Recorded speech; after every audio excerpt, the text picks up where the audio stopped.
Delano, I'm not somebody to analyze body language usually, but I have to say, watching the images, it was clear how comfortable and close these three leaders were during this doorstep at the EU summit this morning. Volodymyr Zelensky, Antonio Costa, and Ursula von der Leyen clearly huddling, actually very much in each other's personal space, very complicit, and it was really the polar opposite of the image we saw from the White House when there was that notorious shouting match almost between Zelensky and J.D. Vance and Donald Trump. So really a sense that Europe is very solidly behind Zelensky here, and of course a sense of urgency both for Zelensky, which he expressed this morning, but clearly something that Ursula von der Leyen and Antonio Costa also wanted to get across, is this idea that while this is obviously an existential moment for Ukraine, it is also an absolutely unprecedented historical juncture for the European Union, that it has to really step up on security and defense. Otherwise, you know, who knows what will happen. So that was really what all three leaders, I think, were stressing this morning at the start of this EU summit. Armen, the EU leaders will be seeking to some unity from this gathering. What happens to leaders, particularly from Hungary and Slovenia, who choose not to sing from the same song sheet? Well, just before I answer that, so to explain to everybody what's on the table is, first of all, this Rearm EU plan, which Ursula von der Leyen unveiled earlier this week. That's sort of the main thing that's being discussed here today. It's an 800 billion euro package, which will free up funding for defense. That's the idea.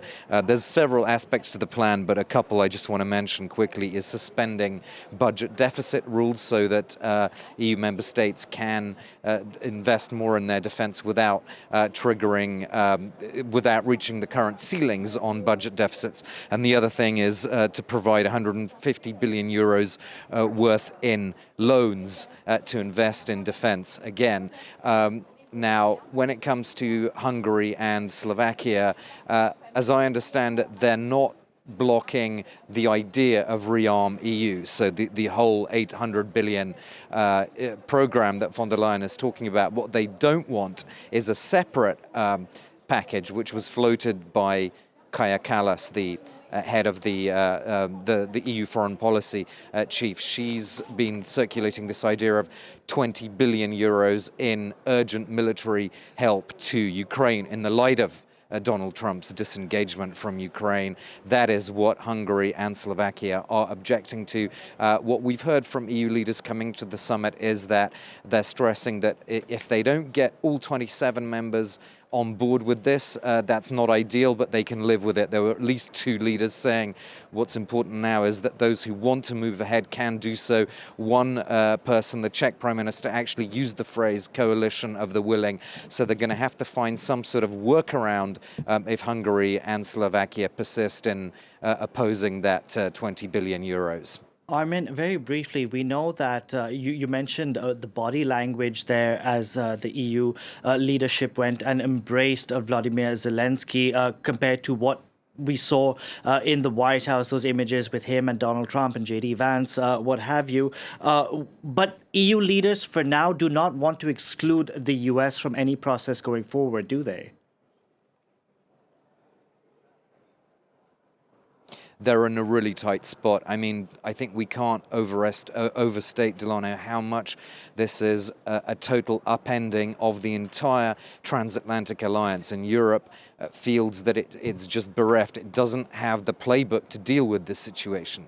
It's had 80 years of certainties, and even the first Trump presidency wasn't like, the feeling wasn't the same as it is now, simply because the security situation is so radically different from what it was in the first Trump presidency. Plus, of course, don't forget all the issues around tariffs that Trump has announced, 25% tariffs on EU products. He's talking about normalizing relations with Russia potentially. So all kinds of things that leaves Europe out, feeling as if Europe is on its own or out in the cold in some way. And of course, to find a new playbook. That is something that doesn't happen overnight, but the EU is definitely looking to move forward on these defense issues. I think the big question is even if it can agree on those long-term reforms for itself, for the EU, will what they're offering to Ukraine actually come in time to make a difference? But in terms of keeping Donald Trump on board, yes, we've heard that, for example, Giorgia Meloni, the Italian Prime Minister, is apparently wanting to organize some sort of summit between the EU and the US.